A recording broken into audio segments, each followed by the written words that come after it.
आज मैं आप लोगों के साथ शोभा जी का अनुभव शेयर करने जा रही हूँ। ये 1980 के आसपास की बात है।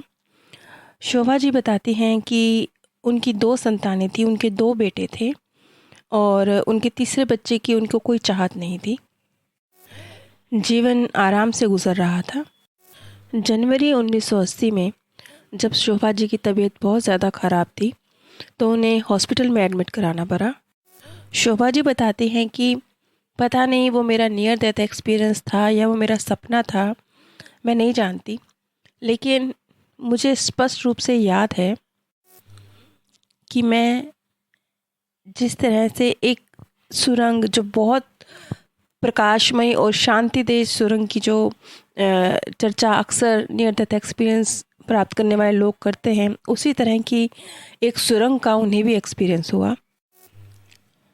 और उस सुरंग के अंत में उन्होंने एक बड़ा सा खुला आसमान और एक बहुत दिव्य रोशनी को महसूस किया। वो कहती हैं कि जब मैं वहाँ मौजूद थी, जब मैं उस सुरंग को पार करके वहाँ मौजूद थी, तब मैं वहाँ अपने सामने साईं बाबा को देख पा रही थी। वो मुझसे दूरी पर थे, मुस्कुरा रहे थे। मैं उनके करीब नहीं थी, लेकिन मैं उन्हें देख पा रही थी। साईं बाबा को अपने समक्ष देखना और उस दिव्य शांति में अपने आप को महसूस करना, वो सारा एहसास इतना सुंदर था जिसे शब्दों में बयां करना बिल्कुल असंभव है। कोई विचार नहीं, कोई सोच नहीं, बस एक स्थिरता। वहाँ उन्हें साईं बाबा के अलावा और कोई दिखाई नहीं दिया, लेकिन वो स्थान, वहाँ का एहसास इतना सुंदर था कि वो उस फीलिंग से बाहर नहीं निकलना चाहती थी, उस स्थान से बाहर नहीं आना चाहती थी। साईं बाबा ने मुस्कुराते हुए अपना हाथ का इशारा 2 बच्चों की तरफ किया। शोभा जी देख सकती थीं कि साईं बाबा 2 छोटे लड़कों की तरफ इशारा कर रहे थे और शोभा को ये बिल्कुल स्पष्ट समझ आ रहा था कि ये उनके भविष्य में पैदा होने वाली संतानें हैं। इस चीज़ का मैसेज उन्हें दिया जा रहा है। उन्होंने उन बच्चों की तरफ देखा जो बहुत प्यारे से छोटे-छोटे 2 लड़के थे। बस इस एक छोटी सी झलक के बाद उन्होंने देखा कि साईं बाबा उनसे दूर होते चले जा रहे हैं और धीरे-धीरे वो दूर होते-होते उनकी आंखों से बिल्कुल ओझल हो गए। शोभा जी बताती हैं कि इस एक्सपीरियंस के बाद एक झटके से उनकी आंख खुली। अब वो ये नहीं जानती कि ये उनका नियर डेथ एक्सपीरियंस था या ये उन्होंने कोई सपना देखा था, उन्हें कुछ नहीं पता। लेकिन ये बहुत स्पष्ट था और जैसे बिल्कुल क्लियर था, बिल्कुल जैसे मैसेज एकदम क्लियर था। उन्हें कोई डाउट नहीं था कि ये जो 2 बच्चों की तरफ इशारा किया गया और जो साईं बाबा का दर्शन उन्हें हुआ, वो सत्य था, वो झूठ नहीं था। लेकिन 2 बच्चों के और होने के ख़्याल से वो खुश नहीं थी, क्योंकि उनके पास ऑलरेडी 2 संतानें थीं। लेकिन कुछ वक्त गुज़रा। कुछ वक्त गुज़रने के बाद शोभा जी दोबारा प्रेग्नेंट हुईं और उस वक्त उनके हस्बैंड की तरफ से ये बात कही गई कि क्योंकि हमें पुत्री नहीं है तो शायद इस बार हमें बेटी का सुख मिले। तो ना चाहते हुए भी इस बार भी उन्होंने संतान को जन्म देने का फैसला लिया। इसी तरह से वक्त गुजरता गया। शोभा जी बताती हैं कि उनकी प्रेगनेंसी का वो 7वां महीना था और संतान ने अपने समय पर 9वें महीने में ही होना था।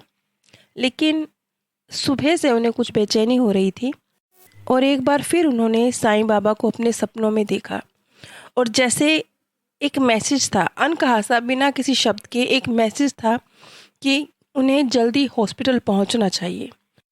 शोभा जी स्वस्थ थीं और अभी संतान के होने का समय भी नहीं आया था, तो उन्हें ये चीज़ समझ नहीं आ रही थी। लेकिन फिर भी उन्होंने ये फ़ैसला लिया कि वो डॉक्टर से जाकर मिलेंगी और जैसा कि उन्हें उम्मीद थी, जब उन्होंने डॉक्टर से जाके मुलाकात करी तो डॉक्टर ने कहा कि ठीक है, सब कुछ सामान्य है, अभी समय नहीं आया है, तो आपकी डिलीवरी तो अभी 1.5 महीने बाद है, आपको तब आना चाहिए। लेकिन शोभा जी के मन में एक बेचैनी थी। उन्हें समझ नहीं आ रहा था, क्योंकि उन्हें स्पष्ट ये लग रहा था कि उन्हें हॉस्पिटल में होना चाहिए, और शोभा जी अभी हॉस्पिटल में ही थी। अचानक से उन्हें बेचैनी महसूस हुई। उनका सिर घूमने लगा, उन्हें पसीना आने लगा, चक्कर आने लगे, घबराहट होने लगी, और वो आधे रास्ते से ही वापस आ गई। और उन्होंने वापस डॉक्टर से संपर्क किया, तो डॉक्टर्स ने उन्हें हल्का हार्ट अटैक के लक्षण बताए। क्योंकि शोभा जी हॉस्पिटल के करीब ही थी, तो वापस भी वो बहुत जल्दी आ गई। क्योंकि शोभा जी हॉस्पिटल के नज़दीक ही थी और डॉक्टर्स की मदद भी उन्हें फ़ौरन मिल गई, इसलिए हार्ट अटैक से जो स्थिति गंभीर हो सकती थी, ऐसा कुछ नहीं हुआ और शोभा जी को जल्दी ही आराम मिल गया। तब शोभा जी को एहसास हुआ कि क्यों सुबह से उनका मन बेचैन था कि उन्हें हॉस्पिटल में होना चाहिए, उन्हें हॉस्पिटल में होना चाहिए।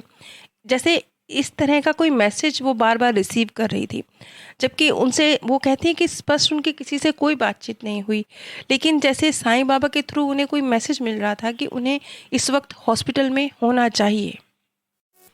इस घटना के 1.5 महीने बाद शोभा जी ने 2 जुड़वा बेटों को जन्म दिया, और ये बच्चे बिल्कुल वैसे ही थे जैसे उन्होंने अपने उस सपने में या नियर डेथ एक्सपीरियंस में, जिसे वो एक्सप्लेन नहीं कर पा रही कि वो क्या था, मैं देखे थे। वो कहती है कि उस वक्त चाहे मैं उलझन में थी कि वो सपना था या नियर डेथ एक्सपीरियंस था, लेकिन आज मैं निश्चित रूप से कह सकती हूँ कि वो मेरे लिए साईं बाबा की तरफ से भविष्य का के विषय में दी गई जानकारी थी। और शायद ये भी हो सकता है कि शोभा जी तीसरी संतान नहीं चाहती थी, लेकिन शायद इन 2 बच्चों का उनकी लाइफ में आना ज़रूरी होगा, कुछ महत्वपूर्ण होगा, इसलिए शायद उन्हें इस तरह का एक विज़न आया और उन्होंने ना चाहते हुए भी, बिना किसी प्लानिंग के, बिना किसी इस तरह की विचार के, एक तीसरी संतान को जन्म देने का फैसला लिया।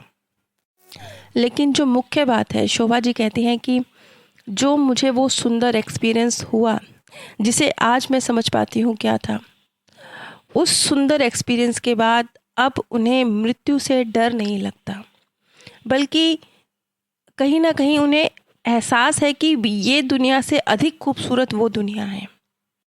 इसलिए डर लगना तो दूर की बात है, उनके मन के किसी कोने में इच्छा है कि वो जल्दी से उस दुनिया में जाएं, क्योंकि वो जो उन्होंने साईं बाबा को अपने करीब महसूस करने का और उस सुंदर, एक बिल्कुल विचार शून्य, भौतिकता से रहित एक सुंदर आत्मिक वातावरण को जो उन्होंने महसूस किया, फील किया, अंदर से तहे दिल से सुकून महसूस किया, उसे वो दोबारा महसूस करना चाहती हैं। वो कहती हैं कि इस घटना के बाद उनके मन से मृत्यु का, अपनी भी मृत्यु का और अपनों की भी मृत्यु का डर बिल्कुल ख़त्म हो चुका है। अब वो अपनी या किसी अपने की मृत्यु से विचलित नहीं होती। ये शोभा जी का छोटा सा एक्सपीरियंस था जो मैंने आप सभी के साथ शेयर किया। इस तरह के अगर कुछ एक्सपीरियंस आप लोगों के पास भी हैं तो ज़रूर शेयर कीजिए। आप लोग चाहे तो ऑडियो के माध्यम से, वीडियो के माध्यम से, आप ही की आवाज़ में, जैसे चाहें आप उसे शेयर कर सकते हैं। इन दोनों चैनल्स पर मृत्यु के बाद की दुनिया के संबंध में जो लोगों के सत्य अनुभव हैं, उनके आधार पर जानकारी प्रस्तुत की जाती है। आप सभी पर परमात्म सौंदर्य, प्रेम और आनंद सदैव बरसता रहे। आप सभी दिव्य परम धाम में स्थान प्राप्त